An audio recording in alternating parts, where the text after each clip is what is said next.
What if the life you are living right now is not the result of luck, circumstance, or the decisions of other people? What if it is the precise, faithful reflection of what your mind has been most consistently holding, believing, and feeling beneath the surface of conscious awareness? This idea has been called dangerous by those who benefit from people believing they are powerless.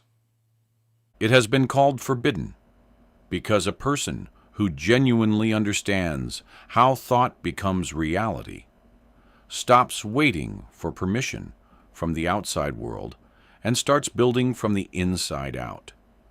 The ancient schools of philosophy, the modern laboratories of neuroscience, and the quiet testimony of millions of people who changed their lives without changing their circumstances first, all point toward the same stunning conclusion.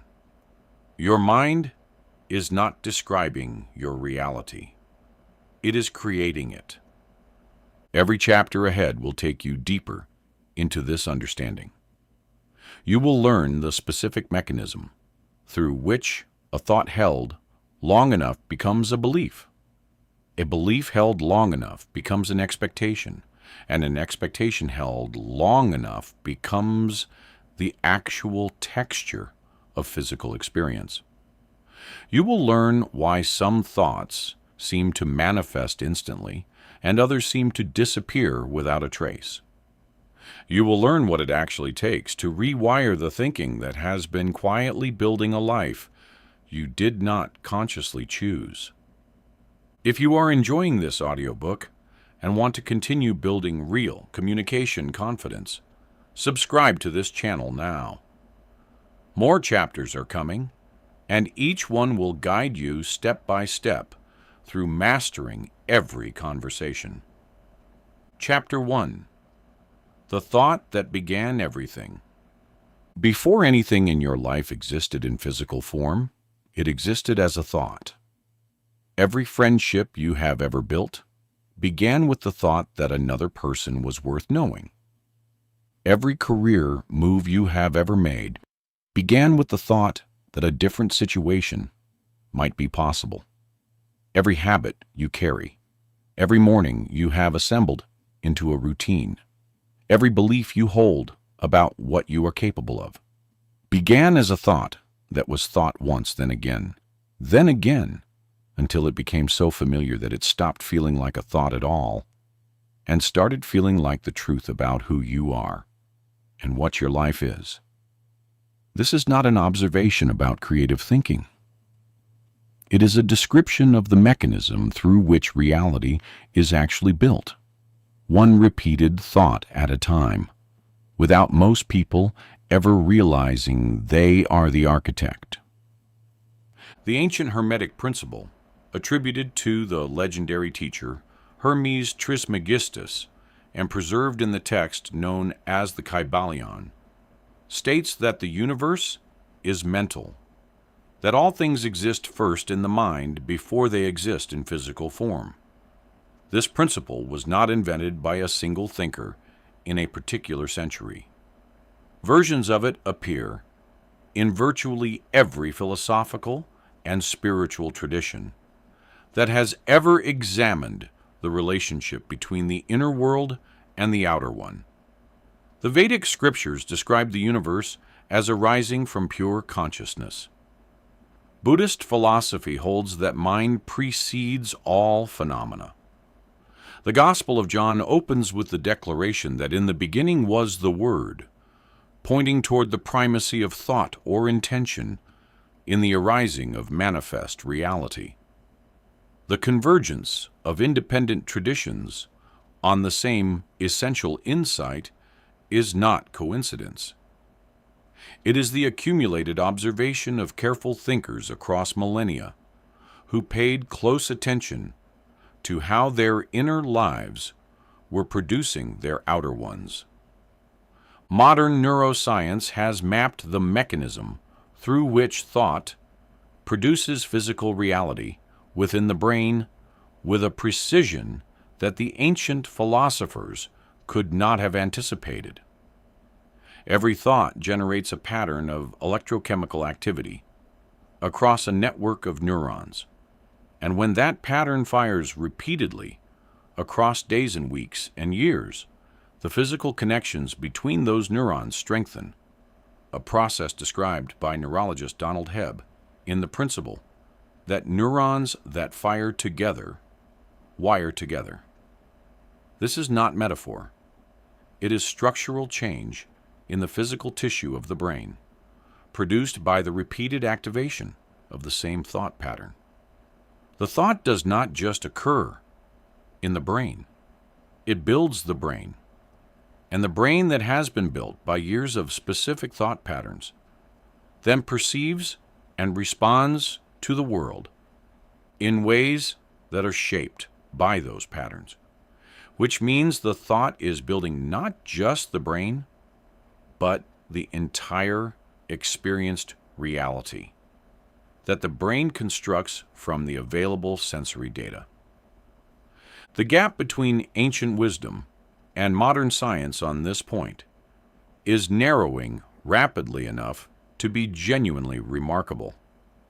Quantum physicists, working at the frontier of their field, are grappling with findings that suggest the role of consciousness in determining physical reality extends beyond the brain's construction of perceptual experience and into the fundamental behavior of matter at the subatomic level.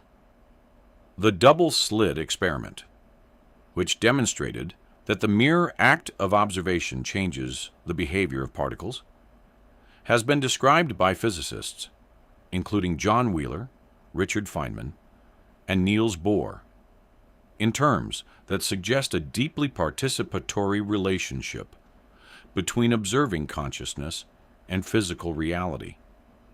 The full implications of these findings remain scientifically contested and philosophically complex, but the direction they point is unmistakably toward a universe that is more responsive to mind than the mechanical model of previous centuries suggested.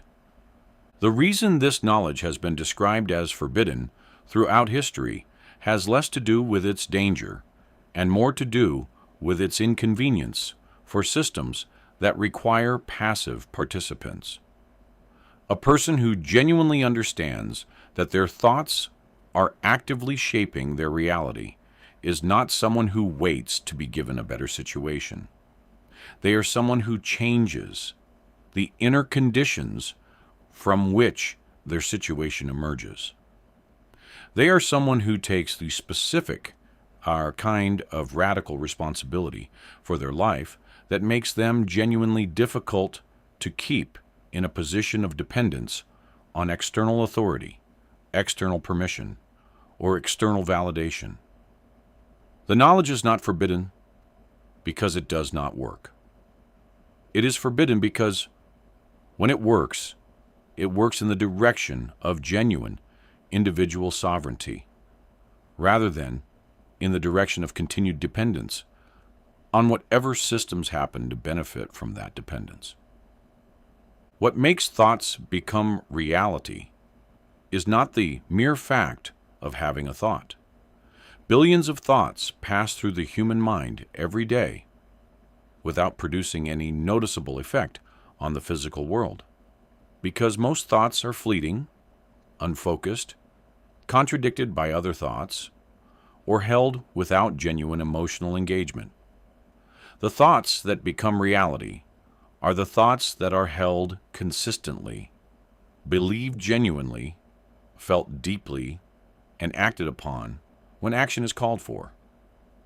They are the thoughts that settle into the subconscious mind through the mechanisms of repetition and emotional intensity, and then begin operating as the unconscious background program that filters perception, shapes behavior, and broadcasts the specific frequency that the outer world responds to. Understanding this distinction between the ordinary passing thought and the thought that genuinely shapes reality is the core of everything this book will teach. There is a moment in the life of every person who genuinely understands this principle when they look back at their history and see it differently. What previously appeared as a series of events that happened to them now appears as a sequence that was, in its broad strokes, produced by the specific thoughts they were most consistently holding at each stage of their life. The relationship that went wrong in the way that relationship always went wrong. The financial pattern that repeated across different jobs and different cities. The specific type of opportunity that kept arriving, and the specific type that kept being missed. The person who can see these patterns not as evidence of a predetermined fate, but as the faithful output of a thought system they were running without full awareness, is the person who is finally in a position to do something genuinely different, because they can see the source of the pattern, rather than only its most recent expression. This first chapter is an invitation to consider, with genuine openness, that the thoughts you have been thinking most consistently across the years of your life have been doing something. Not in some vague, poetic sense, but in a specific, mechanistic, measurable sense that the chapters ahead will describe with precision. They have been building neural architecture. They have been shaping subconscious programs. They have been setting the vibrational frequency of the total broadcast your being is continuously sending into the world. They have been filtering your perception in ways that made some realities consistently visible and others consistently invisible. And they have been producing, as the natural output of all of these effects running simultaneously, the specific quality and character of the life you have been living. That is not a reason for regret. It is the most important piece of genuinely useful information available because it tells you exactly where the leverage is. Chapter 2. How Belief Becomes the Lens Through Which Reality Appears. A belief is not simply a thought you agree with. A belief is a thought that has been thought so many times, felt so many times, and confirmed by enough experience that it has descended from the level of opinion into the level of assumed fact. Beliefs do not feel like beliefs. They feel like reality itself, like the simple, objective way things are, like the obvious truth that any clear-eyed person would recognize if they were paying attention. This quality of invisibility is what makes beliefs so powerful and so difficult to examine, because you cannot easily question something you do not recognize as a perspective. The fish does not question the water. The person holding a deep belief does not naturally experience it as a belief at all. They experience it as the shape of the world. The brain's role in maintaining beliefs once they are established is worth understanding in detail, because understanding it is what makes changing beliefs feel possible rather than theoretically desirable, but practically futile. The brain's fundamental operating principle is prediction, not perception. Rather than receiving the raw data of sensory experience and then constructing a fresh interpretation, the brain operates by generating predictions about what is likely to be encountered based on prior experience, and then comparing incoming sensory data to those predictions. When sensory data matches the prediction, the brain barely updates its model. When sensory data significantly violates the prediction, the brain updates more substantially. This means that an established belief shapes perception before perception occurs, making the predicted experience more likely to be what is consciously registered even when the actual sensory data would support a different interpretation. Confirmation bias is the most commonly studied expression of this predictive process, and the research on it is both extensive and humbling. Studies across decades have found that people preferentially seek out, notice, remember, and interpret information in ways that confirm their existing beliefs while filtering, forgetting, and explaining away information that contradicts those beliefs without conscious awareness that the filtering is happening. A person who believes they are unlucky will notice the moments that confirm bad luck while genuinely not registering the moments that confirm good luck, and will then cite their consistent experience of bad luck as evidence that the belief is simply an accurate assessment of reality. The belief is not reading reality.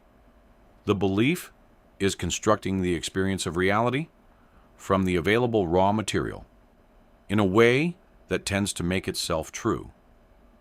The placebo effect provides one of the clearest available demonstrations of how belief creates physical reality, and it has been so consistently and so dramatically demonstrated across so many conditions that it has become impossible for mainstream medicine to dismiss.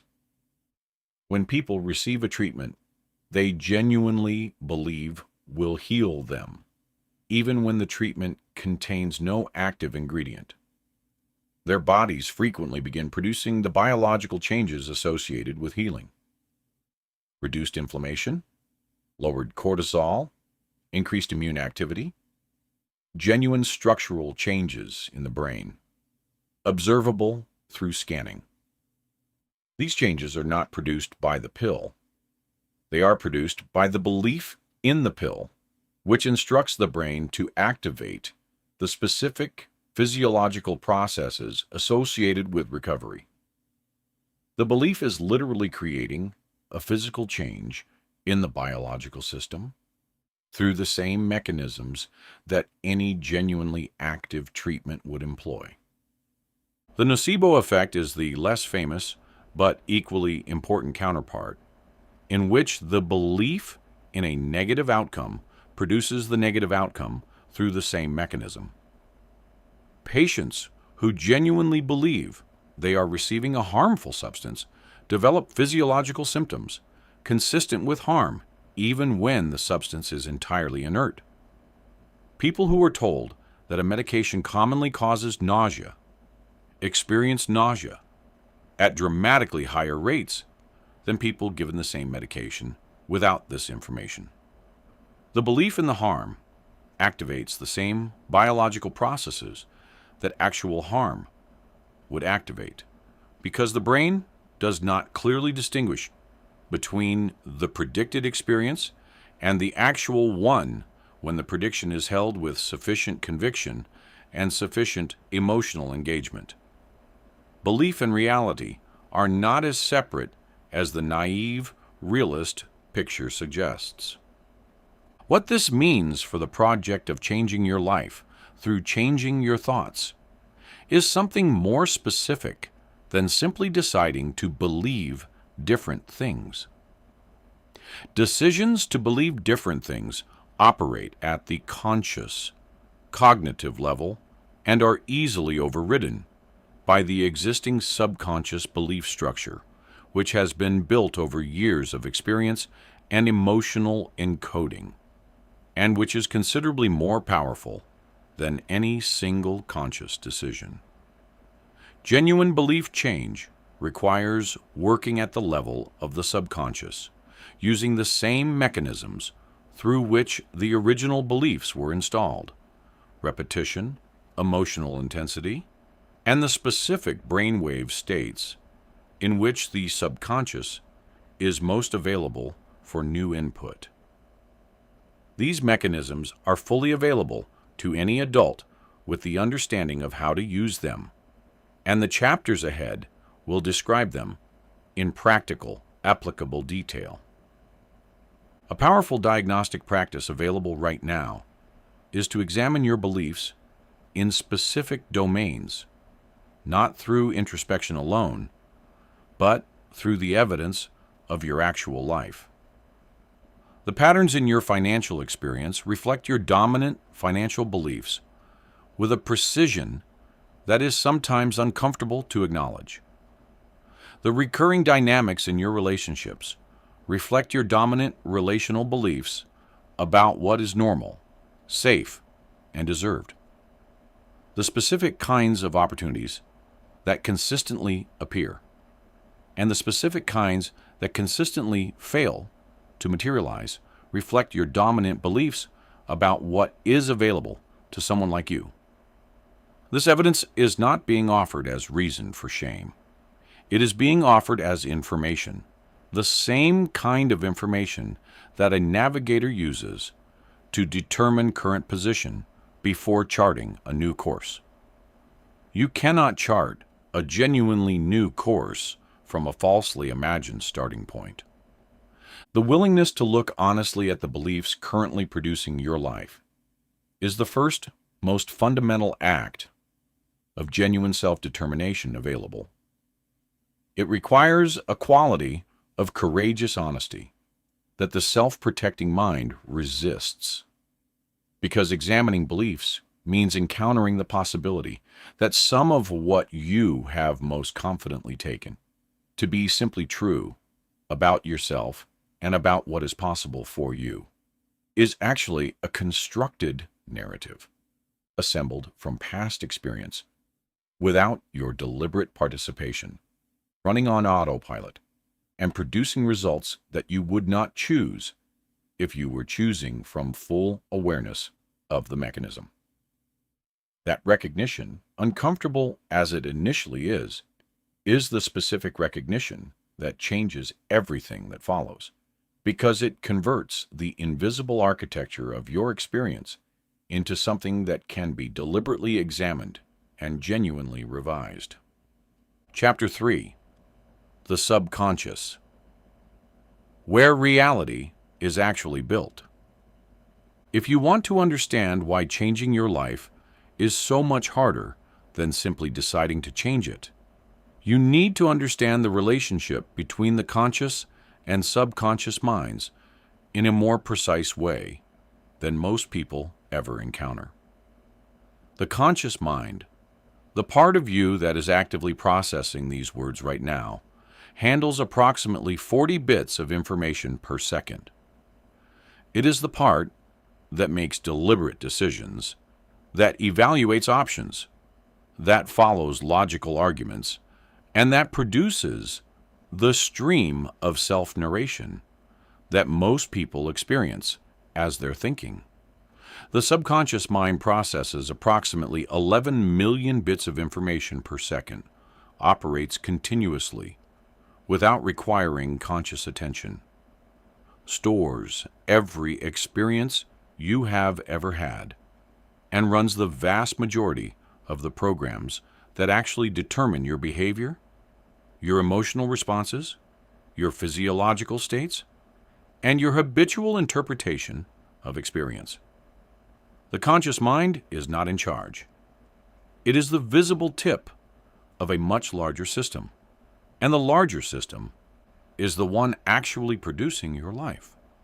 The subconscious mind was most thoroughly programmed during the first 7 years of life, when the brain operated predominantly in the theta brainwave state, a state that in adults is associated with deep hypnosis and the twilight between waking and sleep.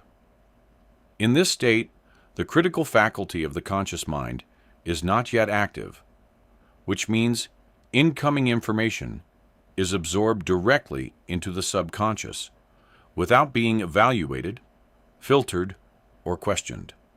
Whatever the child's environment consistently communicated during this period, through words, tone, behavior, emotional atmosphere, and the repeated patterns of the family and cultural context, was downloaded as the fundamental operating system of the subconscious mind. The adults who shaped that environment were not deliberately programming a child. They were, most of them, simply running their own inherited programs. But the programming happened regardless of intention, with a thoroughness that most people spend their adult lives experiencing the output of without ever understanding the source. Bruce Lipton's work in epigenetics and cellular biology, presented accessibly in his book, The Biology of Belief, provides a biological framework for understanding the subconscious that bridges the gap between psychology and physiology. Lipton's research found that the beliefs held in the subconscious mind influence which genes are expressed and which are suppressed through the mediating mechanism of the nervous system and the hormonal environment it generates in response to the dominant mental and emotional state. This means the subconscious is not just shaping behavior and perception. It is literally shaping biology, turning on and off the specific genetic programs that determine cellular function, immune response, and the physical health of the body. The subconscious belief that the world is threatening is not just creating a fearful emotional experience. It is activating the specific genetic programs that prepare the body for threat, suppressing the immune and regenerative functions that only operate when the system feels safe. The reason most self-improvement efforts produce temporary results and then fade is that they operate at the level of conscious intention without reaching the subconscious programs that are the actual source of the behavior being changed. The person who consciously decides to spend money more wisely, to eat more healthily, to be more confident in social situations, or to pursue a more ambitious professional direction, is making a real and genuine conscious decision that the subconscious promptly overrides with its established program the moment conscious vigilance relaxes. This is not weakness or lack of willpower. It is the predictable behavior of a system in which the subconscious mind processes 11 million bits per second, and the conscious mind processes 40. The subconscious is simply faster, more powerful, and more persistent than the conscious decision that is trying to override it without understanding how the subconscious actually works. Working with the subconscious, rather than against it, requires understanding the specific conditions under which it is most receptive to new information. The subconscious is not equally open to new programming at all times. It is most accessible during the relaxed, unfocused states associated with alpha and theta brainwaves, which occur naturally during the transitions between sleep and waking, during deep meditation, during certain forms of rhythmic physical activity, and during hypnotic trance. During these states, the critical, analytical function of the conscious mind steps back enough to allow new information to pass directly into subconscious processing without being filtered. This is the same mechanism that allowed the childhood programming to be installed so thoroughly, and it is fully available to any adult who understands how to access these states deliberately. The evening and morning windows, the 20 to 30 minutes before sleep, and the equivalent period just after waking, are the most practically accessible high receptivity windows in the daily routine. During these periods, the brain is naturally transitioning between waking and sleeping states, passing through the alpha and theta frequencies in which the subconscious gatekeeper is most relaxed. Whatever content is consistently introduced during these windows, through deliberate visualization, carefully chosen language, emotionally engaged repetition, or specific audio programming, has considerably more impact on the subconscious programming than the same content introduced during the fully awake, analytically active hours of ordinary daytime awareness. Using these windows deliberately is one of the most immediately accessible and most consistently effective practices available for genuine subconscious reprogramming.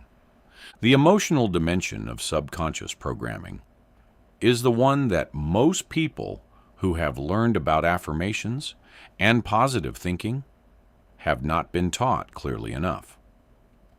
The subconscious does not respond primarily to the semantic content of a statement. It responds to the emotional reality accompanying the statement. A positive affirmation repeated mechanically, without genuine felt connection to what it expresses, registers in the subconscious as low-priority background noise rather than as meaningful new programming. The same statement held with genuine emotional engagement, with a real felt sense of the truth it is expressing or the state it is building toward, registers as important, emotionally significant information that deserves to be encoded durably. Emotion is the volume control on the subconscious programming channel, and genuinely felt statements turn the volume up in exactly the way that is needed for new programs to genuinely take root.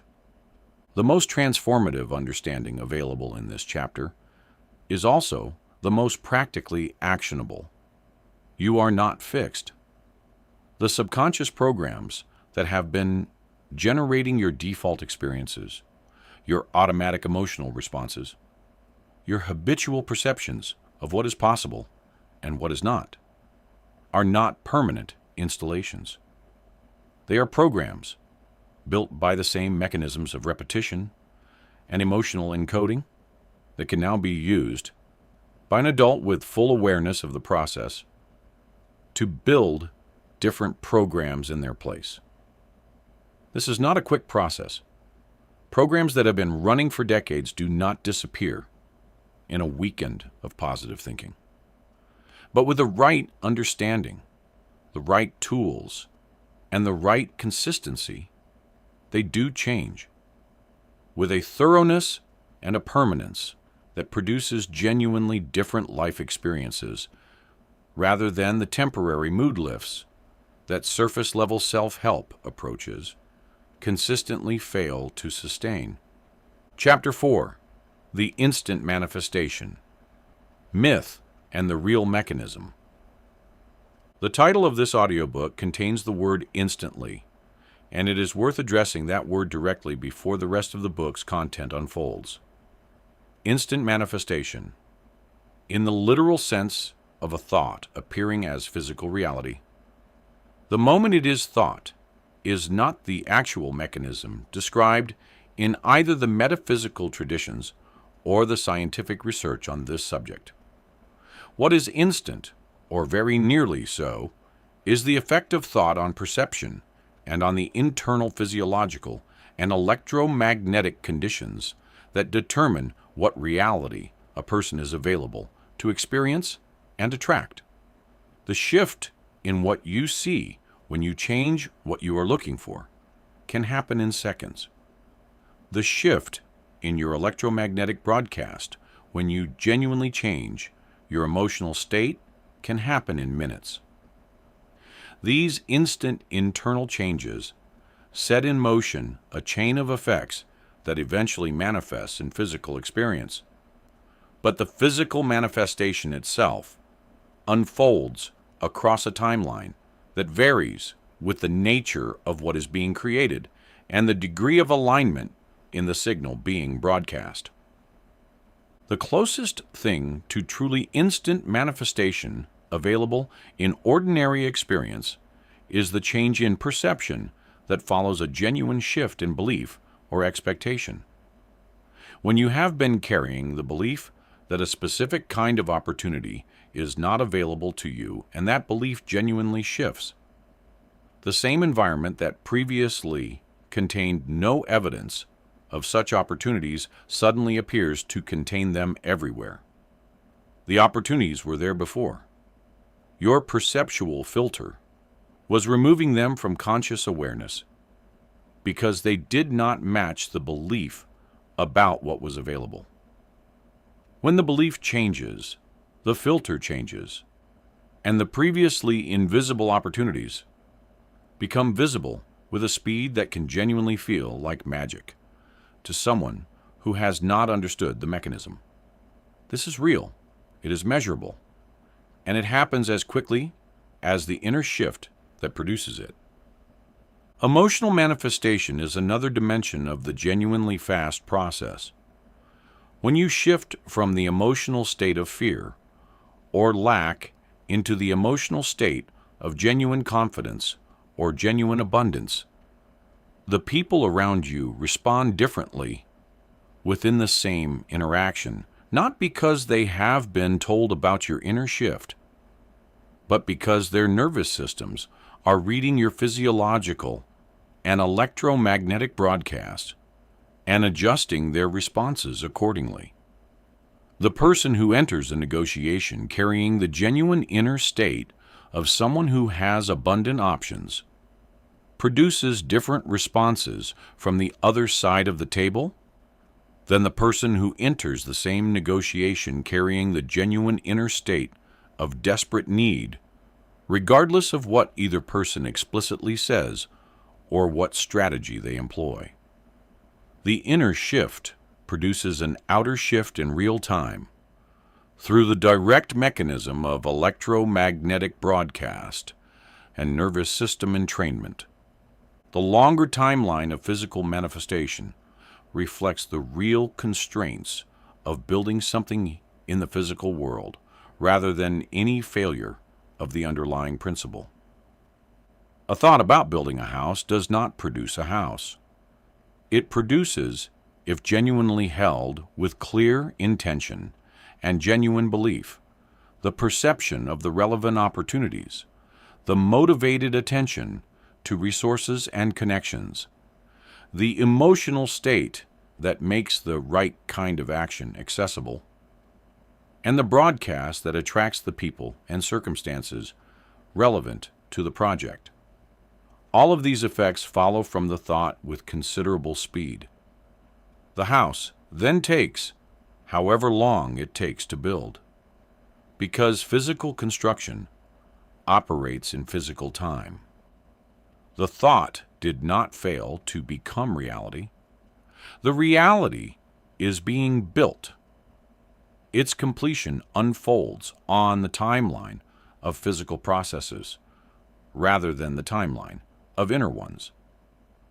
The gap between inner shift and outer manifestation is the period most commonly experienced as the thought not working, and it is the period during which most people abandon their new thinking and return to the old patterns that then produce the old results and appear to confirm that the thought was never going to work anyway. Understanding the gap and holding the inner shift across the gap with genuine confidence rather than with the anxious monitoring that broadcasts doubt rather than expectation is the specific skill that determines whether the work of thought eventually produces the physical manifestation it was building toward. The garden does not produce fruit the day after it is planted. The gardener, who understood this from the beginning, continues watering during the invisible underground growth period. The gardener, who expected immediate above-ground results, pulls out the seeds as evidence that nothing is happening. There are specific circumstances under which the manifestation timeline shortens considerably, and understanding these circumstances helps explain why some thoughts seem to become reality with uncanny speed, while others seem to take much longer. The degree of genuine, unresisted alignment between the conscious desire and the subconscious expectation is the primary variable. when what is consciously wanted and what is unconsciously expected are fully congruent. The internal signal is clean, coherent, and strong, and physical circumstances tend to reorganize around it with remarkable speed. When there is significant contradiction between what is consciously wanted and what is subconsciously believed or expected, the signal is mixed, and the physical manifestation is correspondingly confused, partial, or delayed.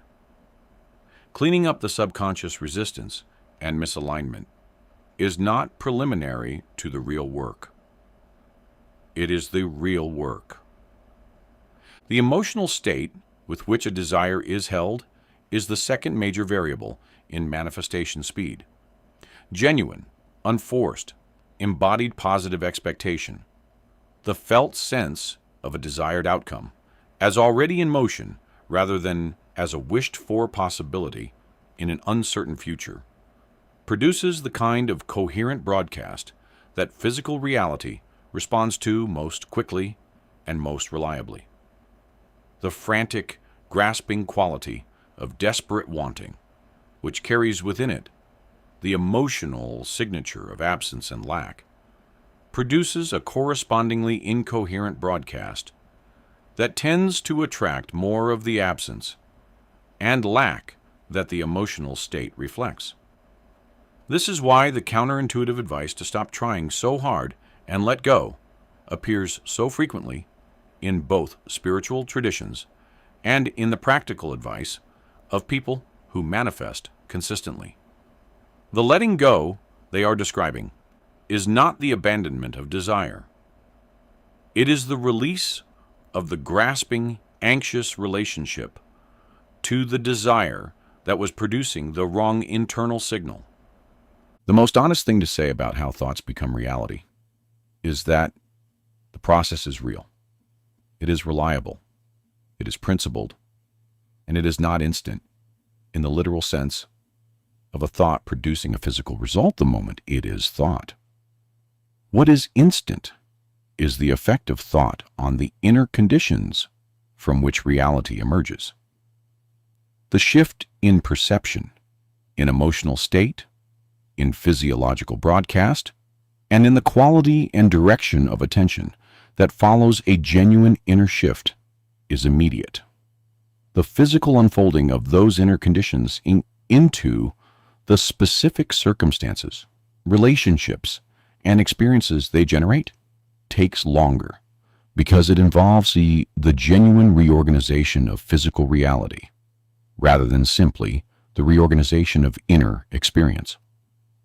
But for the person who has genuinely made the inner shift, the outer unfolding is not a source of anxiety. It is a source of patient, confident expectation because they can see the inner cause even when the outer effect has not yet fully materialized. Chapter 5. The thought patterns that are building your life right now. At this very moment, beneath the level of conscious awareness, a set of thought patterns is running that is shaping everything about how you are experiencing your life. These patterns are not the deliberate thoughts you think when you are paying attention. They are the ambient narrative, the continuous low-level stream of interpretation and expectation that colors every experience, shapes every emotional response, and generates the specific kind of day you consistently have, regardless of what the external circumstances happen to be.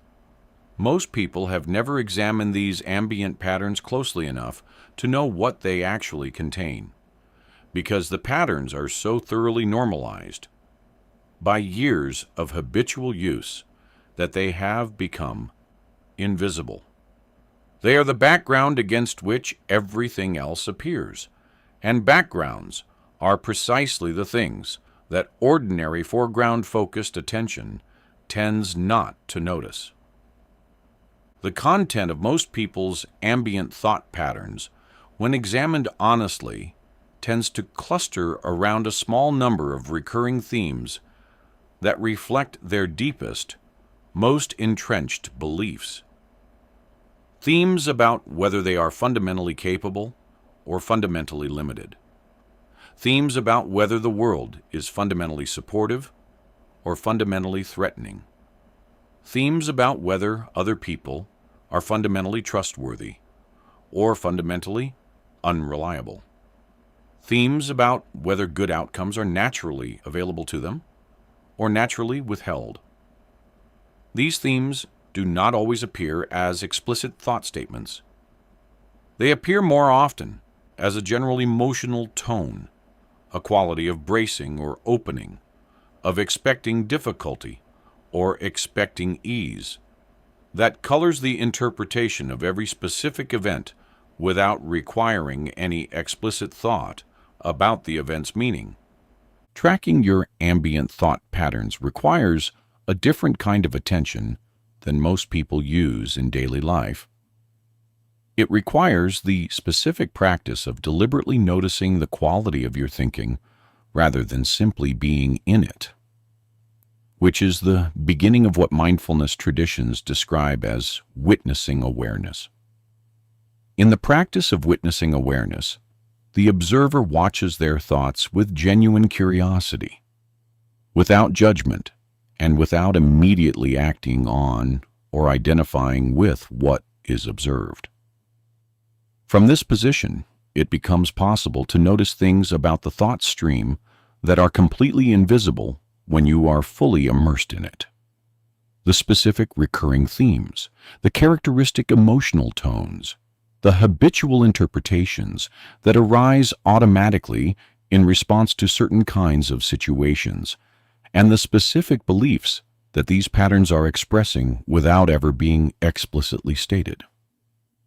Journaling with specific prompts is one of the most practically effective tools available for surfacing ambient thought patterns that remain invisible to ordinary introspection.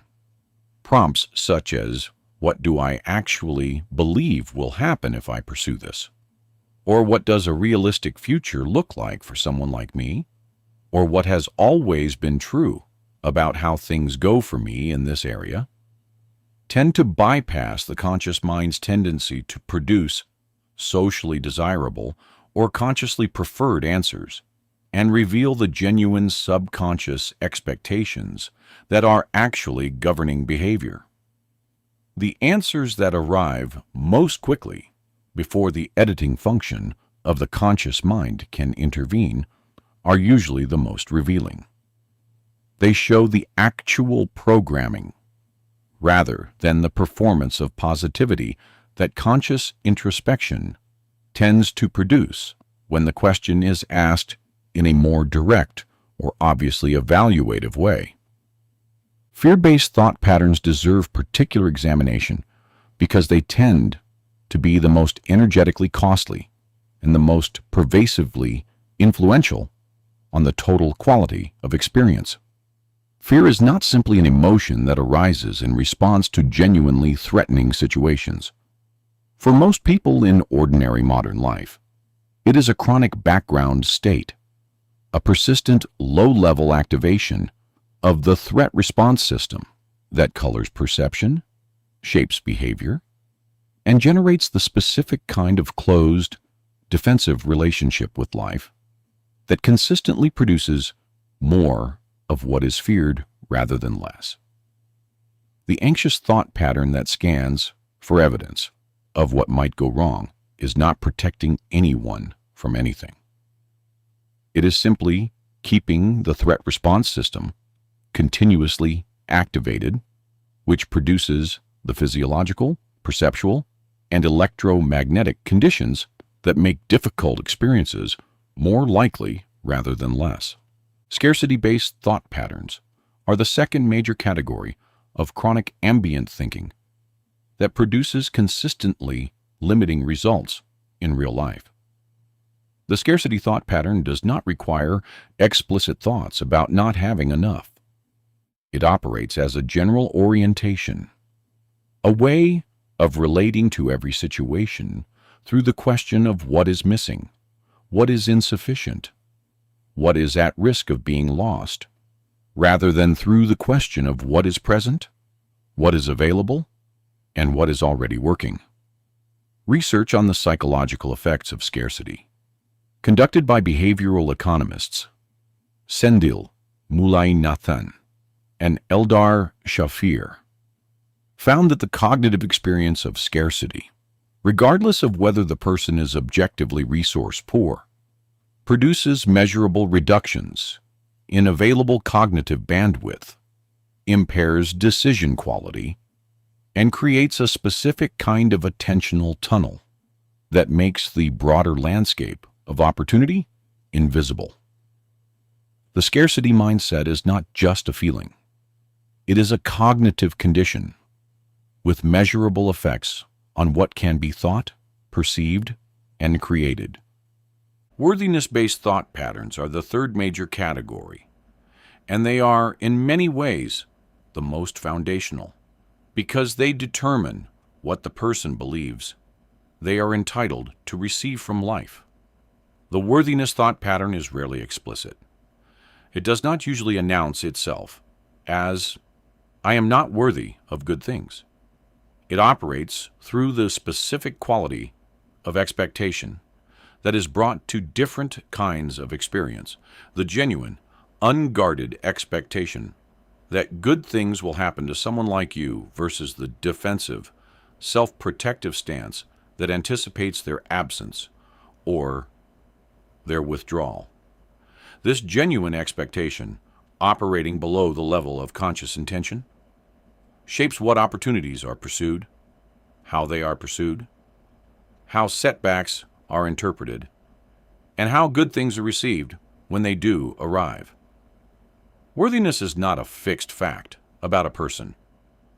It is a belief, and like every other belief, it can be examined, questioned, and genuinely revised through the practices described throughout this audiobook. The thought patterns building your life right now are not your destiny.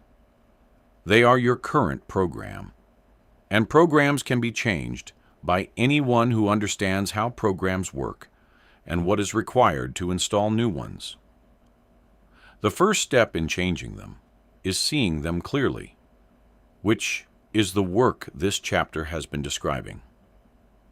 The second step is understanding where they came from, which reveals the mechanism through which new ones can be installed in their place. The third step is deliberately, consistently, and with genuine emotional engagement, practicing the specific alternative thought patterns that correspond to the life you genuinely want to build, using the brainwave windows and emotional engagement techniques that the subconscious actually responds to, until the new patterns become as automatic and as ambient as the old ones currently are. This is not simple work, but it is specific work, which means it is workable, and workable work produces results that vague, unstructured hoping cannot. Chapter 6. Emotion, the fuel that turns thought into reality. A thought without emotion is like a car without fuel. The mechanism is all there, the chassis, the engine, the steering wheel, everything you would need to go somewhere. But without the fuel, nothing moves. Emotion is what gives thought the power to actually produce something in physical reality, because emotion is what determines whether a thought gets encoded in the subconscious mind as important or filed as noise, whether the nervous system activates around it or ignores it, whether the electromagnetic field of the body shifts in response to it or stays unchanged, and whether the attention and behavior systems of the brain organize around it or let it pass through without impact. The thought points the direction. The emotion provides the power that actually drives movement in that direction.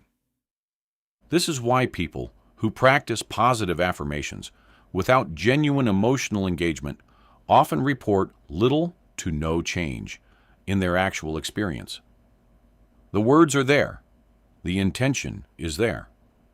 But without the felt embodied sense of the truth or the direction being expressed, the subconscious registers the statement as neutral background activity rather than as meaningful new programming. The same statement accompanied by genuine, felt emotion, the real sensation of confidence or appreciation or possibility experienced in the body rather than just affirmed in the mind, produces a qualitatively different response in every system that determines whether a thought becomes reality. Emotion is not the decoration on the thought. It is the mechanism through which the thought reaches the systems that actually produce physical outcomes. Neville Goddard, the 20th century teacher, whose work on imagination and manifestation has influenced a remarkable range of subsequent thinkers, described the feeling of the wish fulfilled as the primary condition for successful manifestation. What he was pointing toward is exactly this: the importance of genuinely feeling the emotional reality of the desired outcome rather than merely thinking about it or wanting it. The feeling of already having something carries a fundamentally different quality than the feeling of wanting something, because wanting is organized around absence while having is organized around presence. And the electromagnetic broadcast of the body reflects this difference in ways that produce genuinely different responses from the world. Goddard's instruction to live in the end, to inhabit the emotional reality of the desired outcome as if it were already present, is not wishful thinking. It is a specific technique for producing the emotional state that generates the correct vibrational broadcast. Research on emotional states and their physiological effects provides the scientific mechanism underlying these traditional teachings. Different emotional states produce genuinely different hormonal environments in the body. States of genuine joy, love, and gratitude produce elevated levels of dopamine, serotonin, and oxytocin, the neurochemicals associated with well-being, social connection, and the specific kind of cognitive openness that makes creative problem-solving and the perception of opportunity available. States of chronic fear, shame, and anger produce elevated cortisol, reduced immune function, and the narrowed attentional and cognitive mode of the threat response state. These physiological differences produce genuinely different functional capabilities in the person experiencing them, which means the emotional state is not just coloring the experience of reality, but actually determining what is functionally available within it. Cultivating the right emotional states for manifestation work is not about performing happiness or pretending that difficult things are easy. It is about building genuine access to specific emotional states through specific practices, so that those states become more reliably available when they are most needed. The practice of emotional recall, in which a specific past moment of genuine positive emotion is vividly remembered and re-inhabited in full sensory and emotional detail, is one of the most accessible and most immediately effective tools for producing real emotional states rather than performed ones. The memory activates the same neural and physiological pathways as the original experience, producing genuine neurochemical changes that can then be directed through conscious intention toward the visualization of desired outcomes. Gratitude is the emotional state with the most extensively researched and most consistently documented positive effects on both inner state and outer manifestation, and it deserves specific attention as a manifestation tool rather than simply as a well-being practice. Genuine gratitude, not the mechanical listing of things one is supposed to be grateful for, but the actual felt appreciation of something real, activates the same physiological coherence associated with love, produces elevated positive neurochemistry, shifts the heart's electromagnetic field into the coherent patterns associated with high-frequency broadcasting, and redirects the reticular activating system toward evidence of abundance and possibility rather than evidence of scarcity and threat. Each of these effects individually would be significant. Together, they constitute a comprehensive inner state shift that produces the exact conditions most favorable to the manifestation process. The relationship between emotion and action is worth addressing directly because the chapter might otherwise suggest that emotion alone is sufficient for manifestation without any corresponding behavioral movement. Emotion provides the fuel and sets the direction. Inspired action is how the energy moves from inner state to physical form in the world. The difference between inspired action and effortful action is significant. Effortful action is undertaken from the contracted, willpower-driven mode of forcing movement in the direction of a desired outcome against the resistance of circumstances that are not yet aligned. Inspired action arises naturally from the aligned emotional state, feeling clear, obvious, and energetically available, rather than difficult and resistant. The person who has genuinely aligned their emotional state with their desired direction then finds that the relevant actions arise naturally as obvious next steps, rather than as tasks requiring force to initiate. Building a consistent practice of emotional cultivation is the foundation of everything else this audiobook describes, because without genuine emotional fuel, every other technique produces at best partial results. The morning practice that begins by deliberately generating a genuine emotional state of appreciation, confidence, or expectation before engaging with any of the visualizations, affirmations, or intentions of the day is doing something categorically different from the practice that begins with the techniques while remaining in the flat, emotionally neutral state of ordinary waking consciousness. The emotion-first practice ensures that everything that follows is powered by genuine feeling rather than mechanical execution, and that difference is the difference between practices that produce real, lasting change and practices that produce the appearance of effort without the substance of result. Chapter 7. The Law of Attraction as a Perceptual Phenomenon. The law of attraction is most commonly described as a cosmic law by which like attracts like, a principle governing the universe's response to the frequency broadcast by human consciousness.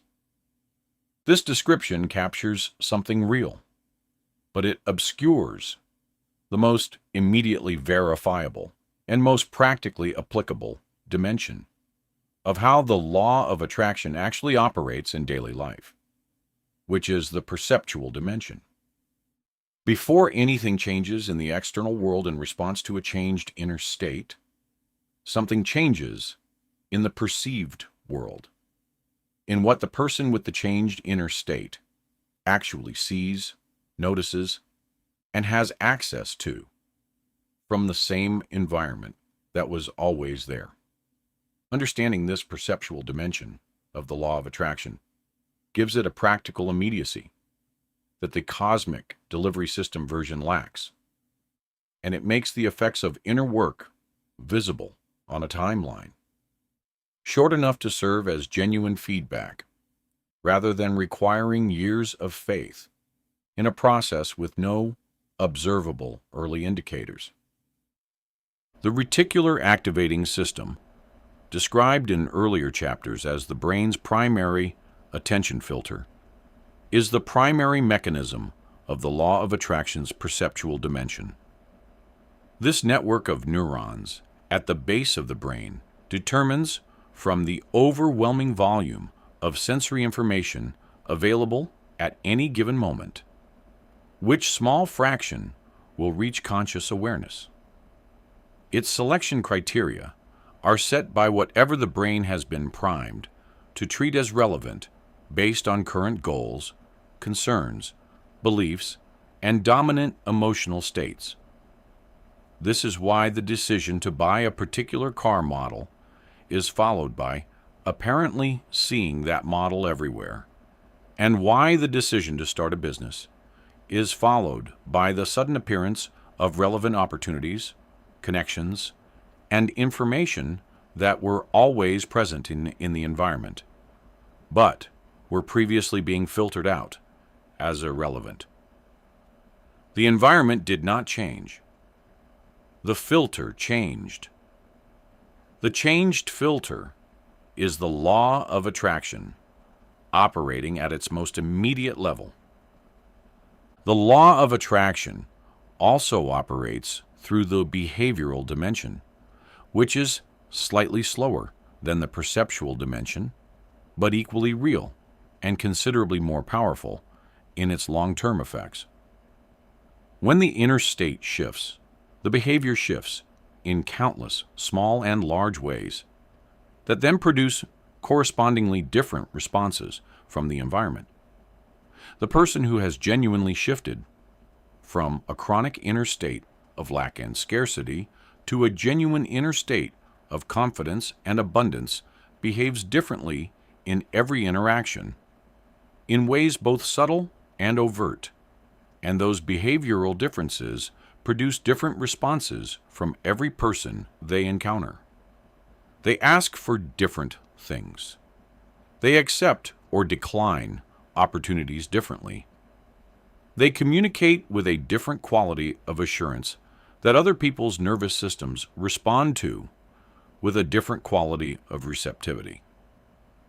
These behavioral differences accumulate across dozens and hundreds of interactions into genuinely different life circumstances. The electromagnetic dimension of the law of attraction, through which the heart's broadcast influences the environment and the people within it, represents the more mysterious and less fully mapped aspect of the mechanism, but it is not therefore negligible. Research has established that the electromagnetic field generated by the heart contains information about the emotional state of the person generating it, that this information is detectable by other people's nervous systems at distances of several feet, without any conscious awareness of the detection occurring, and that people's physiological states and behavioral responses are influenced by this detection in measurable ways. This is the mechanism underlying the phenomenon that everyone has experienced of walking into a room and immediately sensing something about the emotional atmosphere, or of meeting a person and within moments feeling either drawn toward or repelled by something that cannot be fully articulated. The electromagnetic field is broadcasting something real, and other people and circumstances respond to it. Perhaps the most fascinating and most practically significant dimension of how the law of attraction operates is through what might be called the opportunity detection shift. An opportunity is not an objective feature of the environment that either exists or does not. It is a recognized alignment between what is available in the environment and what the perceiver is capable of utilizing. The same set of circumstances contains vastly different opportunities for people with different capabilities, different beliefs about what is possible, and different attentional filters primed to notice different kinds of potential. When the inner state changes, a genuinely different set of opportunities becomes visible, not because the world produced new circumstances, but because the changed perceiver can now recognize potential that was previously invisible because it did not match the previous belief about what was possible for someone like them.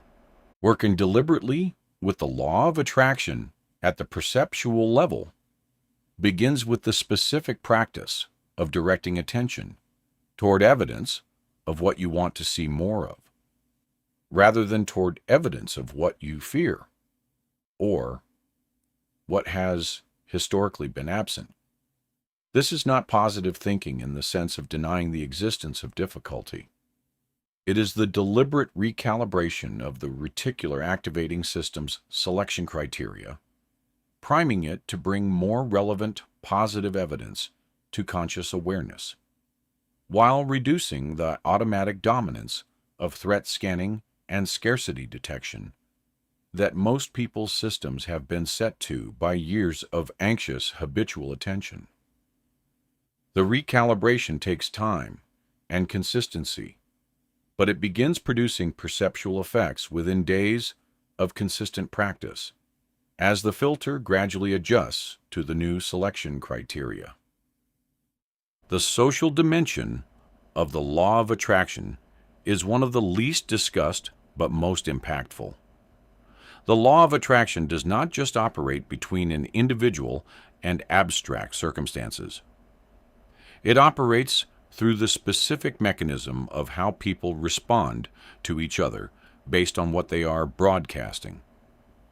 The person who has genuinely shifted their inner state attracts different social responses, different kinds of people into their orbit, and different relational dynamics through every mechanism described in this chapter.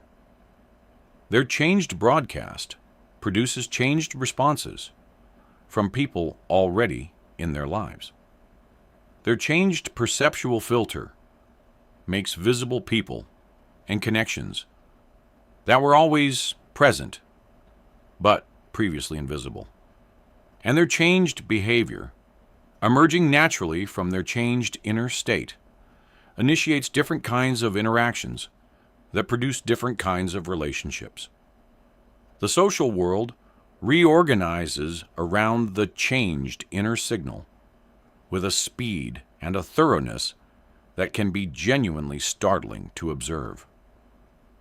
The most practically important conclusion from this chapter's examination of how the law of attraction actually works is that genuine inner change produces real outer effects through specific describable mechanisms, and that these mechanisms begin operating immediately upon the inner change, rather than after some unspecified delay.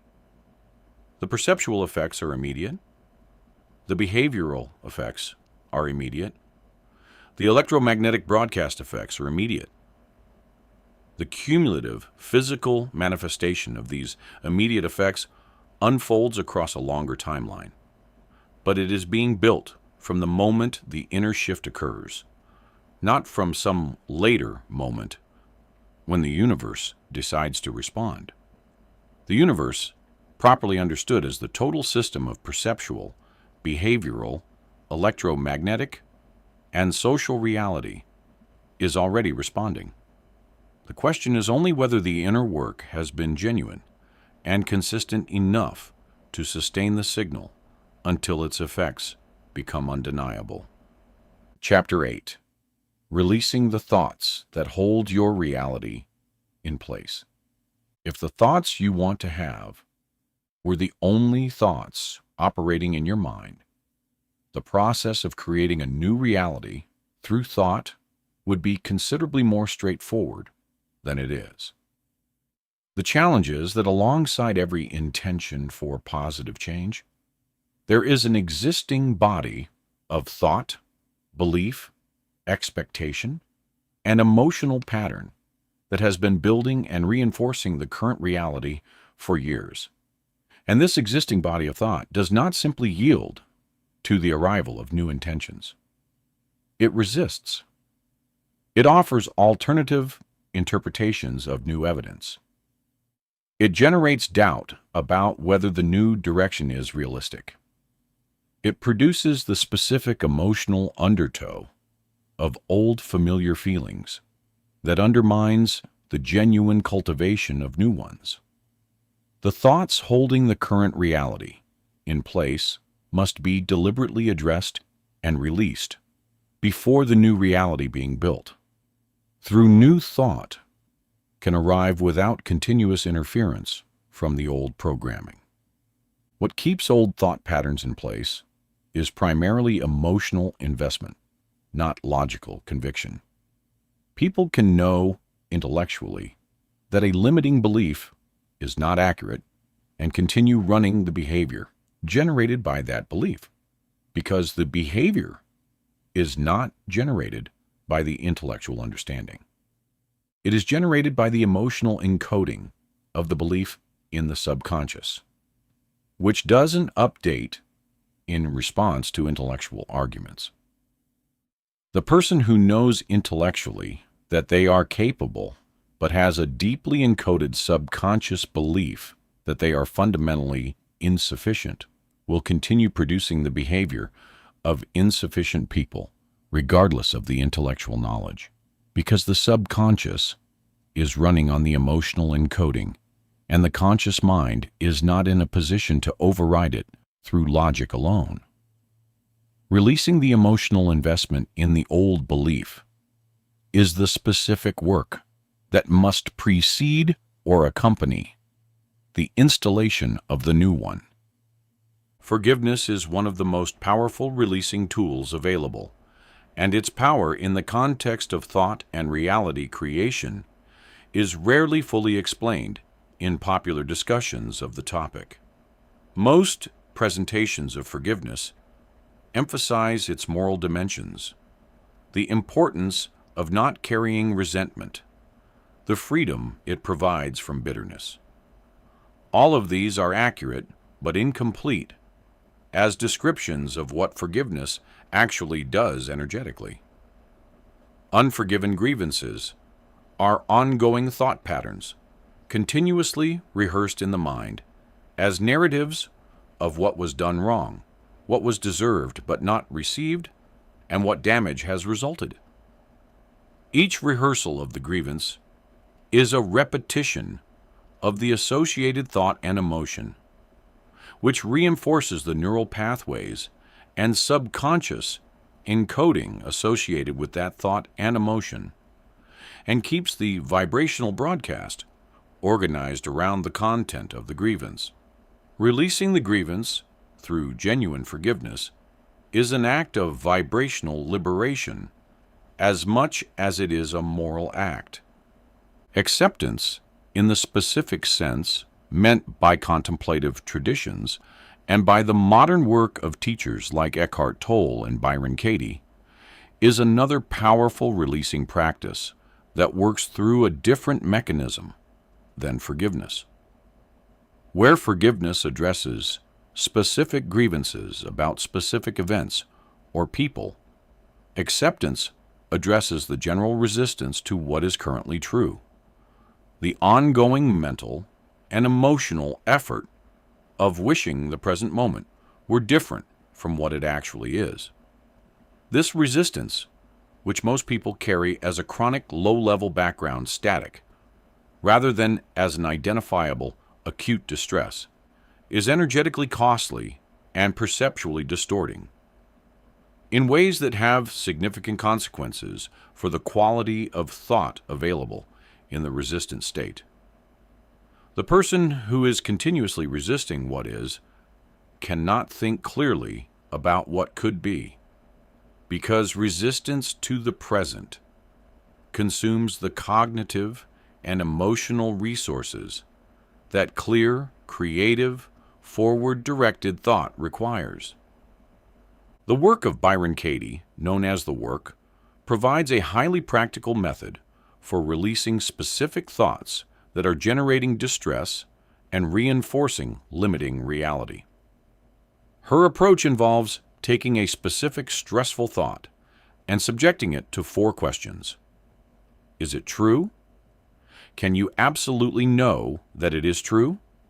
How do you react when you believe that thought? Who would you be without that thought? These questions do not argue with the thought, which would engage the self-protection of the belief system, but instead invite the person to examine the thought with genuine curiosity, discovering for themselves whether it is as true and as necessary as it appears, and what actually exists in their experience when the thought is released. The method is deceptively simple and genuinely transformative in its effects on the thoughts that are most generating current distress and current limiting reality. Shadow work, the process of examining and integrating the aspects of the self that have been judged, rejected, and pushed into unconscious expression, is among the deepest releasing work available for the person who wants to genuinely clear the obstacles to conscious reality creation. The shadow is not primarily the dark aspects of the self in some dramatic sense. It is everything that has been decided is unacceptable, shameful, or dangerous to express, and it continues to operate in hidden ways, regardless of the conscious decision not to express it. The energy invested in keeping shadow material suppressed is energy not available for conscious creation. The denied aspects that are projected outward onto others produce chronic interpersonal friction that generates the specific emotional states least compatible with high-frequency manifestation. Bringing shadow material into conscious awareness and genuine compassionate acceptance releases both the suppression energy and the projection dynamic, freeing significant emotional and attentional resources for the actual work of building a new reality. Releasing work is ongoing rather than completed, because new layers of conditioned thought become available for examination as earlier layers are cleared, and because the ordinary challenges of daily life continuously activate existing patterns that can either be rehearsed and reinforced, or met with the releasing practices described here and allowed to move through rather than accumulate. The person who has been consistently doing releasing work for 6 months relates to challenging emotions and thought patterns differently than the person who is beginning. Not because they no longer encounter challenging emotions and thought patterns, but because they have built the specific inner capacity to work with them rather than be governed by them. This capacity is one of the most genuinely valuable forms of personal development available, and unlike many outer accomplishments, it is fully portable across every circumstance and every domain of life. The relationship between releasing old thoughts and installing new ones is not a simple before and after sequence. It is more accurately described as a simultaneous process in which the clearing of old programs creates space for new ones, and the installation of new programs gradually reduces the activation of old ones by building stronger alternative neural pathways. Neither process needs to be complete before the other can begin. Beginning both simultaneously with practices that release old emotional investments while consistently introducing new thought and emotional patterns during the high receptivity windows tends to produce faster and more durable results than waiting for one to be complete before beginning the other. The old and new are in a genuine relationship, and working both sides of that relationship simultaneously is the approach that produces the most thorough transformation of the inner landscape from which the outer reality is continuously being built. Chapter 9. Visualization, how the mind's eye builds physical reality. When you close your eyes and vividly imagine a scenario, something genuinely remarkable is happening in your brain. The neural circuits activated by the imagined scenario substantially overlap with the neural circuits that would be activated by the actual physical experience of the same scenario. This is not a loose or approximate overlap. It has been measured through brain imaging studies that show the same regions of the visual cortex, the motor cortex, and the emotional processing centers lighting up during vivid imagination as during real perceptual experience. The brain, from the perspective of its own internal activity, is not clearly distinguishing between what you vividly imagine and what you actually experience. This is not a design flaw.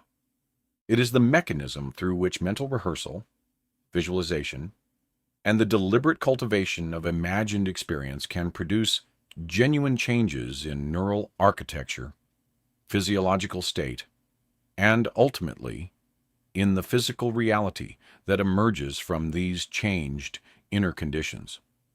The research on mental rehearsal in athletic performance provides some of the most extensively documented evidence for the power of visualization to produce real physical change. Studies across multiple sports and skill domains have compared groups that practiced physically, groups that practiced only through mental rehearsal, and control groups that did neither. The consistent finding is that mental rehearsal alone produces measurable improvement in performance, closer to the improvement produced by physical practice than to the absence of improvement in the control group. The neural pathways used in executing a skill are genuinely strengthened by mental rehearsal of that skill, which means the visualization is not preparing the athlete psychologically, as the older interpretation suggested.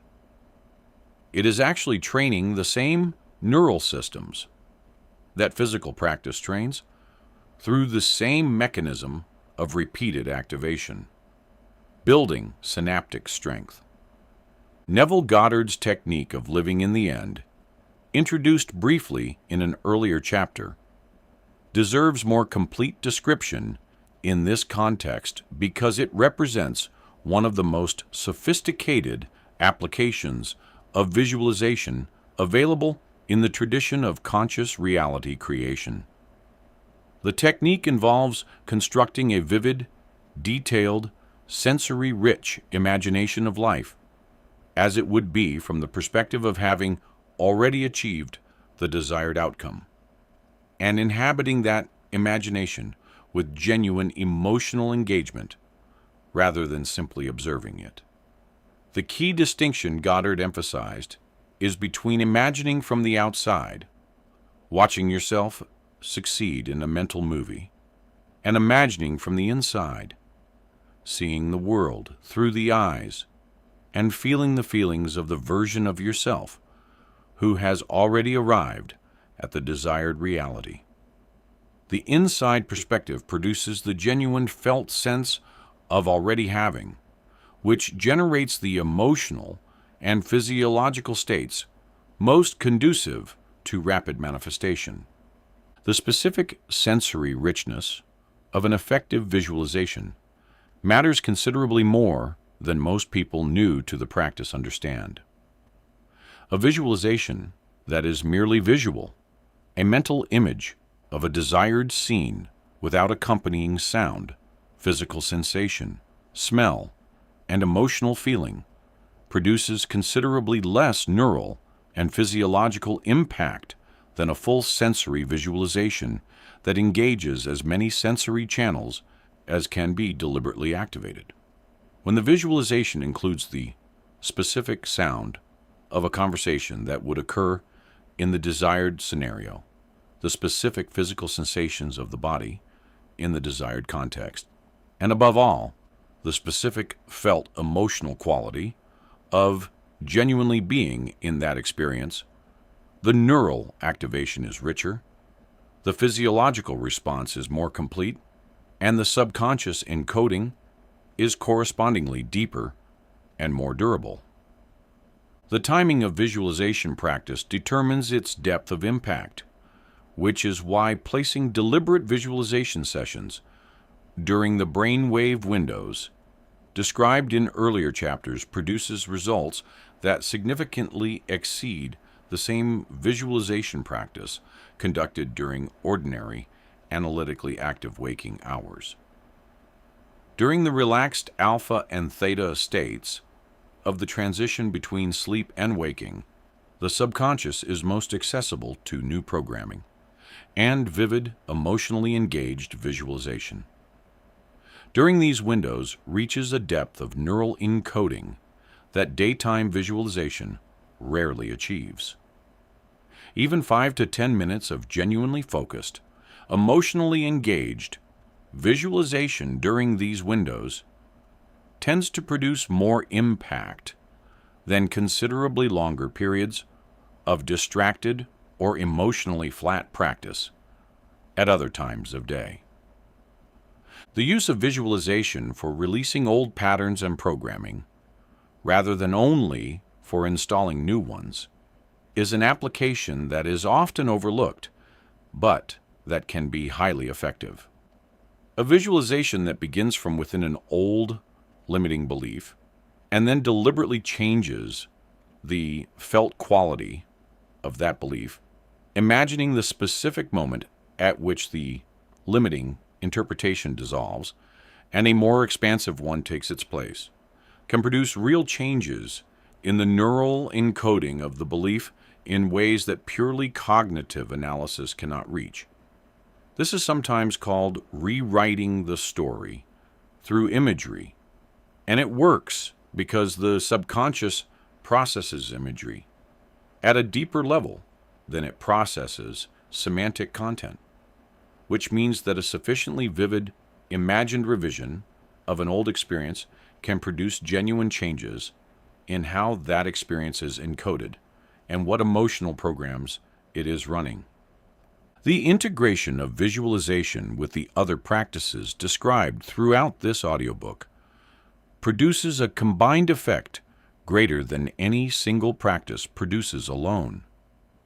A morning session that begins with breath-based relaxation to shift the brainwave state toward alpha, followed by emotional recall to generate the genuine felt state needed to fuel the visualization, followed by a vivid, full sensory, inside perspective visualization of the desired outcome, followed by a brief period of genuine gratitude for the direction already in motion, is not just stacking techniques.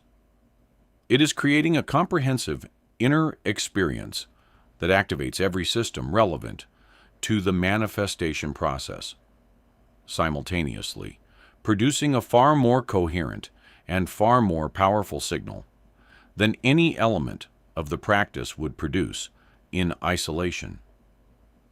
There is a quality of genuine play that the most effective visualization practice tends to develop, a willingness to enter the imagined experience with the same unself-conscious, fully committed engagement that children bring to imaginative play. The adult mind's tendency to observe its own imagination from a critical distance, monitoring for implausibility, or losing focus at the moment when the emotional engagement becomes most powerful, is the primary obstacle to the depth of visualization experience that produces genuine transformative results. Cultivating the capacity to genuinely inhabit an imagined experience without the self-monitoring overlay of critical consciousness is a skill that develops with practice, and it develops most readily when the practice is approached with genuine curiosity and genuine permission, rather than with the perfectionistic self-evaluation that undermines the free, fully engaged imagination needed for the most effective reality-creating visualization. Chapter 10. Consciousness, Awareness, and the Observer who changes everything. There is a dimension of this work that is subtler than belief change, subtler than emotional cultivation, subtler than the installation of new subconscious programs, and that may ultimately be more transformative than any of these because it addresses the level at which all of these processes occur. It is the development of the observer, the specific quality of awareness that can witness thoughts, beliefs, and emotional states without being entirely identified with them, that can recognize the thought as a thought and the feeling as a feeling, rather than experiencing both as simply the reality of what is. This observer is not a technique. It is not a practice that is done and then set aside. It is a quality of consciousness that, when developed and stabilized, permanently changes the relationship between the person and their own inner life in ways that make every other practice both more accessible and more effective. Most people, most of the time, are fully identified with the content of their thinking and feeling. When a fearful thought arises, there is no experienced gap between the thought and the thinker. The fear is simply what is real, what is true, what the situation actually is. When a belief about inadequacy is activated, there is no experience of the belief as a belief. The inadequacy is simply a fact about the self. This full identification with the contents of consciousness is what makes limiting beliefs and emotional patterns so difficult to examine from within, because examination requires some degree of distance between the examiner and the thing being examined, and full identification provides none. The observer, which is the quality of consciousness that can watch the thought without being the thought, creates exactly this distance, and in doing so, makes genuine examination and genuine choice available, where automatic reactivity was previously the only option. The development of the observer is the primary practical goal of meditation traditions across cultures, though it has been described in many different languages and framed within many different philosophical and religious contexts.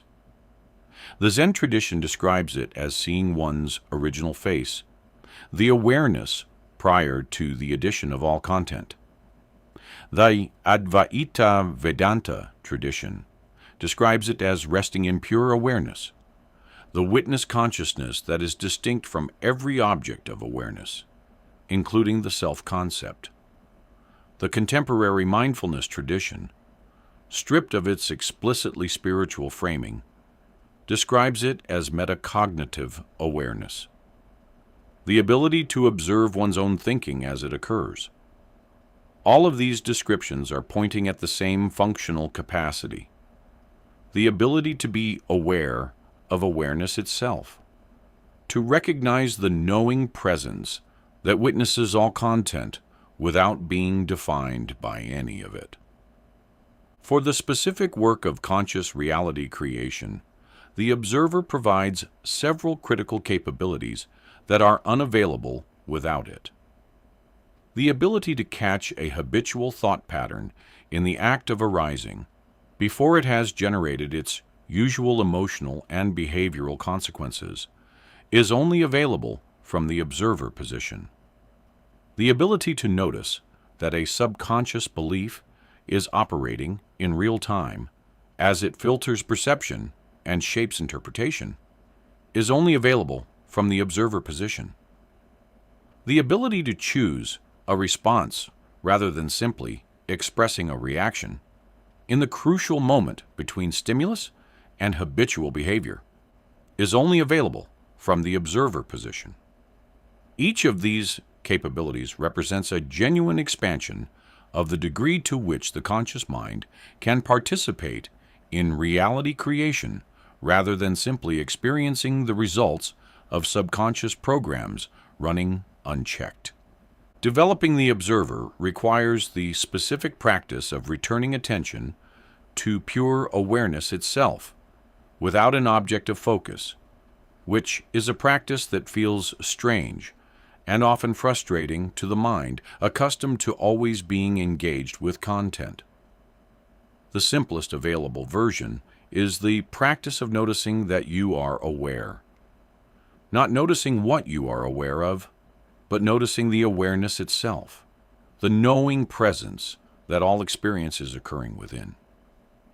This practice is simple to describe and genuinely difficult to stabilize, because the mind's habitual tendency to engage with content is very strong, and the pull toward thought, sensation, or emotion as an object of attention is nearly constant.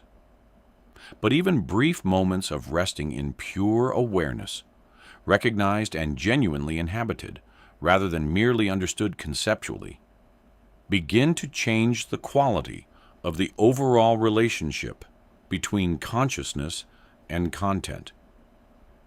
The phenomenon that quantum physics describes as the observer effect, in which the presence of an observer changes the behavior of what is observed at the subatomic level, takes on an interesting resonance when examined alongside the description of the observer in contemplative traditions.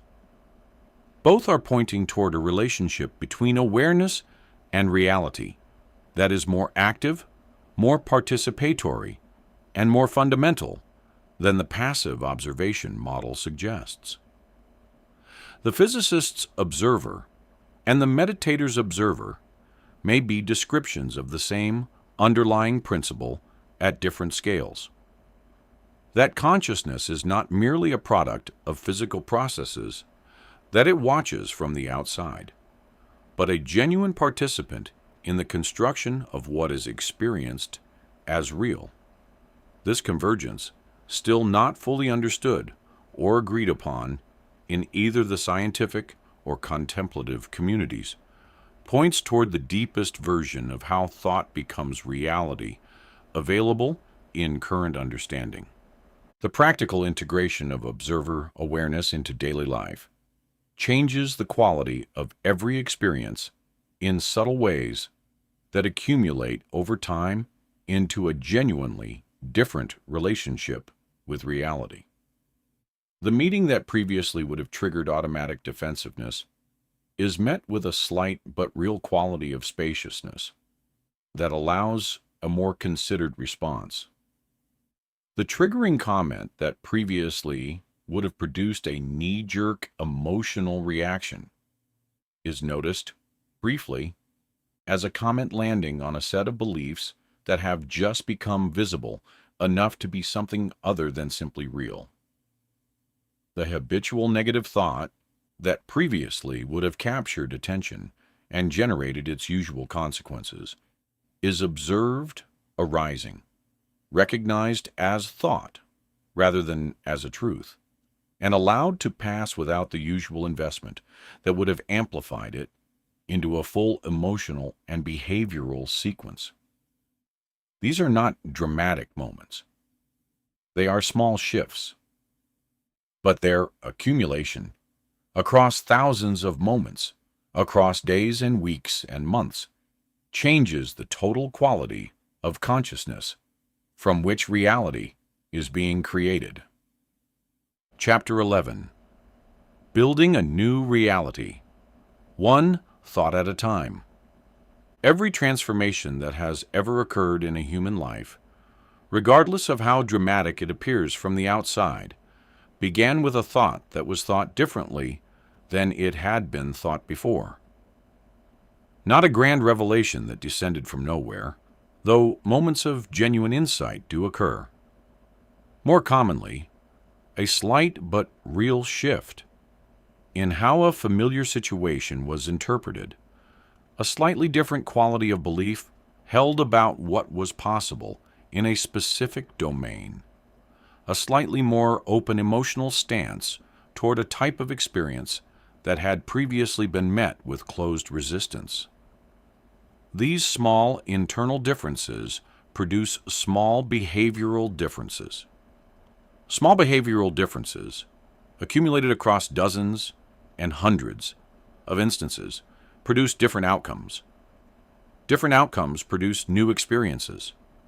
New experiences provide new evidence that updates the subconscious program slightly further in the new direction. The entire reality transformation is built from this patient, cumulative, one thought at a time process. The cumulative model of reality transformation is both more demanding and more encouraging than the dramatic breakthrough model. More demanding because it requires genuine consistency across ordinary days rather than a single heroic effort or a single peak experience of insight.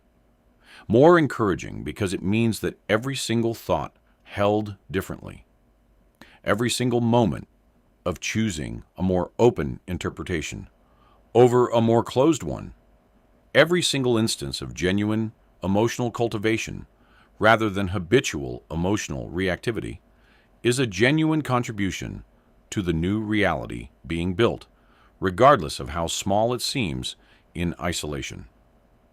The person who made the decision today to think one domain of their life differently has genuinely changed something. The change may not be visible yet. The seed does not look like the tree, but the change is real. And with consistent repetition, it grows into something that eventually becomes undeniable. The daily structure that best supports consistent reality building through thought is built around three primary elements: a morning practice that sets the inner conditions for the day, a midday awareness that catches and redirects when the habitual patterns begin to dominate, and an evening practice that consolidates the day's work and sets the subconscious for constructive overnight processing. None of these need to be elaborate. The morning practice might be 10 minutes of genuine emotional cultivation, visualization, and identity-affirming inner language. The midday awareness might be a single deliberate breath and a genuine check-in question about the quality of thinking currently active. The evening practice might be 5 minutes of genuine gratitude and a brief visualization of the direction being built. The simplicity is a feature rather than a limitation, because the practice that is actually done daily produces infinitely more change than the elaborate practice that is abandoned after 3 days of sincere but unsustainable effort. The identity dimension of reality building through thought deserves specific attention because it is the deepest level at which consistent thought change produces durable behavioral change. A change in specific thoughts about a specific situation without a corresponding change in the fundamental sense of who you are tends to be temporary, overridden by the behaviors and interpretations that the unchanged identity generates. The thought, "I can handle this challenge," held without a corresponding identity of someone who handles challenges, is brittle and easily displaced when the next challenge feels overwhelming. The identity of someone who handles challenges, built through the consistent repetition of thoughts, emotions, and behaviors consistent with that identity, generates the thought, "I can handle this," as an automatic expression of who you are, rather than as an effortful counter-narrative to who you fear you might actually be. Environmental design is an often overlooked dimension of reality building through thought that has considerable practical leverage. The physical social, and informational environments you inhabit are continuously providing inputs to your nervous system that either support or undermine the new thought patterns being deliberately cultivated. A physical space that is clean, orderly, and aesthetically aligned with the quality of life you are building toward subtly reinforces the inner sense of that life as your natural habitat. Social relationships that consistently reflect back to you the identity you are building rather than the identity you are moving beyond provide the relational environment that makes the new self feel genuinely real rather than aspirational. Information sources that consistently provide evidence of the possibility of what you are working toward feed the subconscious with confirming material rather than contradicting it. The role of action in building a new reality through thought is neither subordinate nor primary. It is integrated. Thus, inner work of thought cultivation, belief change, emotional practice, and subconscious reprogramming creates the conditions from which effective action naturally arises. And the actions that arise from these conditions have a quality and a directionality that actions taken from unexamined, misaligned inner states cannot match. Conversely, taking action, even imperfect action from an imperfectly aligned inner state, generates real-world feedback that provides the subconscious with genuine experiential evidence relevant to the beliefs being revised. The thought that says, "I am capable of doing difficult things," is reinforced by the actual experience of doing something difficult, however modestly, in a way that no amount of inner repetition alone can match. Thought and action build the new reality together, each one making the other more powerful. Tracking the evidence of change is a practice that sustains the consistency required for genuine reality transformation by making the otherwise invisible early progress visible enough to generate the genuine encouragement that keeps the practice going through the periods of apparent stasis that every real developmental process includes. Keeping a record of specific moments when the new thought pattern arose more naturally than the old one.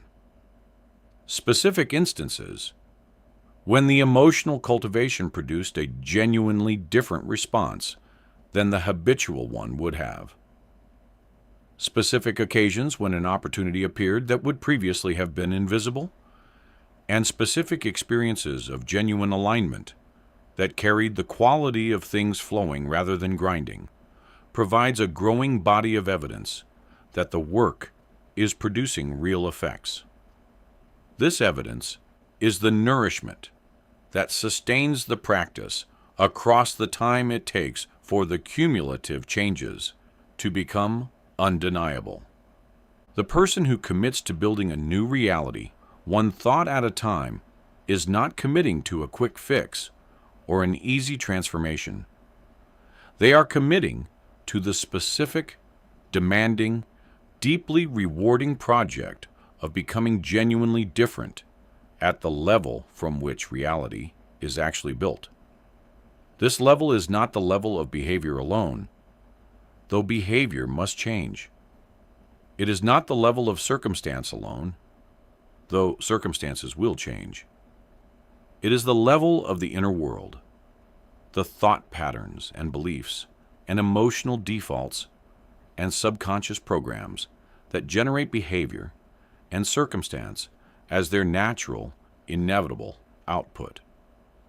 When the inner world changes genuinely and durably, the outer world follows with a faithfulness that would look miraculous to someone who did not understand the mechanism, and that looks, to the person who does understand it, like exactly what was always to be expected from the consistent application of the principle. That thought, genuinely and consistently held, becomes the reality that is lived. Chapter 12. The reality that awaits your new thinking. At the end of this audiobook, you are not the same person who began it, even if nothing in your external circumstances has yet changed. Something has shifted in how you understand the relationship between your inner world and your outer experience. And that shift in understanding, even before the first new practice has been consistently applied, represents a genuine change in the level from which you are now operating. You can no longer fully return to the position of believing that your life is simply happening to you, that the patterns in your experience are simply the result of external forces outside your influence, or that the quality of your thinking is merely a response to your circumstances, rather than one of the primary causes of them. This knowledge, genuinely absorbed, is irreversible. And irreversible knowledge changes things. The reality that awaits your new thinking is not a fantasy version of life, without challenge or difficulty. Genuine transformation through thought does not produce a life exempt from the ordinary human experiences of loss, uncertainty, and the friction of navigating a complex world alongside other complex people.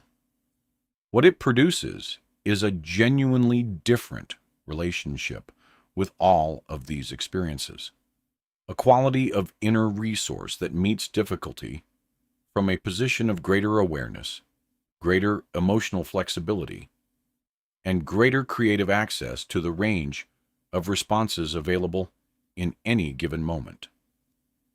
The challenges are real. The person meeting them is genuinely different. And the different person produces different outcomes from the same challenges that a less developed inner life would have met with fewer resources and produced more limited results from. The specific domains in which the work of this audiobook tends to produce the most visible and most rapidly felt changes are the domains where the gap between what is currently being experienced and what is being built toward is both most honestly acknowledged and most consistently worked with through the practices described throughout. Financial patterns tend to shift when the subconscious money beliefs are genuinely addressed rather than superficially replaced. Relational patterns tend to shift when the worthiness and safety beliefs that have been generating them are genuinely revised rather than intellectually argued with. Creative and professional potential tends to expand when the capability beliefs that have been functioning as ceilings are genuinely updated rather than simply encouraged over. In each domain, the change in external reality follows from the change in the inner conditions from which that domain of external reality has always been emerging. The timeline of genuine transformation through thought is one of the dimensions most important to hold with patience and genuine understanding, rather than with the impatience that abandons the work right before it produces visible results. The subconscious programs that have been running for decades do not dissolve in a week of diligent practice. The neural pathways built over years of habitual thought do not redirect in a few sessions of deliberate cultivation. The electromagnetic broadcast that has been shaped by years of dominant emotional patterns does not shift to a new frequency after a few mornings of visualization. But each week of consistent practice produces genuine changes at the neurological level, at the subconscious programming level, and at the level of the perceptual filters that determine what reality actually shows up as available in daily experience.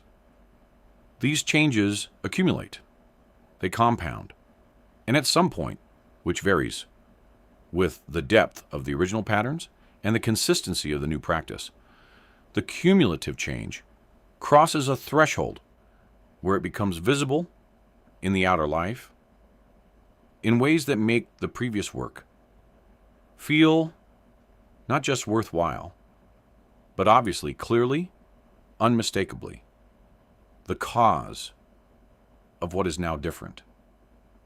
The community you surround yourself with as you do this work matters more than most people who approach it as a solitary inner project recognize.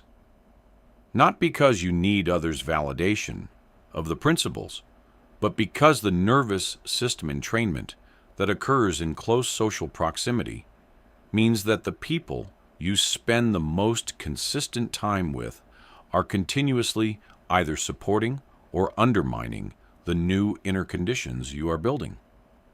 Finding even one or two people who understand and share commitment to conscious reality creation provides a social, electromagnetic environment that makes the work considerably easier to sustain than the same work attempted in complete isolation from anyone who understands what you are doing and why.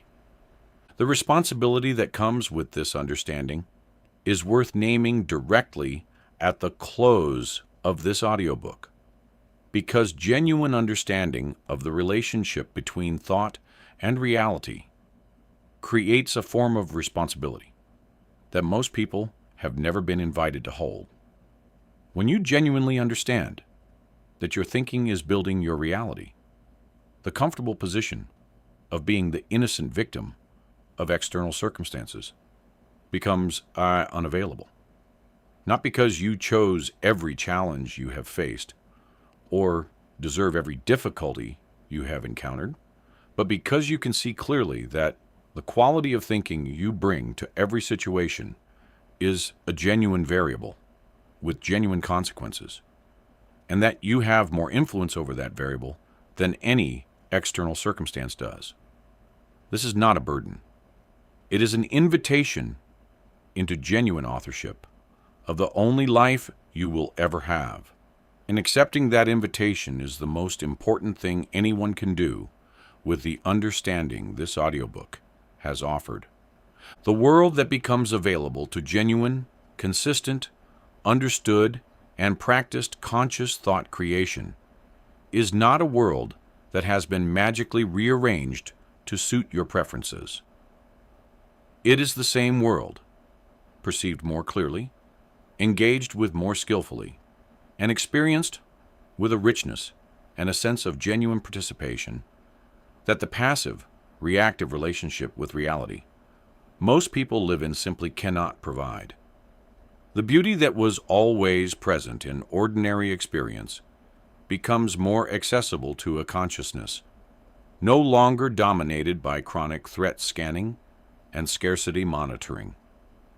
The opportunities that were always available in the environment become visible to the reticular activating system that is now primed to find them. The connections and synchronicities that have always been present in the web of human experience become available to the person whose changed inner broadcast is now generating a different kind of response from the world it inhabits. You came to this audiobook for a reason. Something in your life made the question of whether thoughts can become reality feel genuinely important enough to spend this time with these ideas. That something, whatever it is still present. The understanding you carry from this audiobook is now also present. The combination of the genuine desire for change that brought you here and the specific understanding of the mechanism through which thought becomes reality that this book has provided is exactly what is needed to begin in the very next moment, building something genuinely different from what has been. The next thought you think is a beginning. Every thought after that is a continuation of whatever was begun. Choose them with the understanding that they are building something real, because they always have been, and now you know it.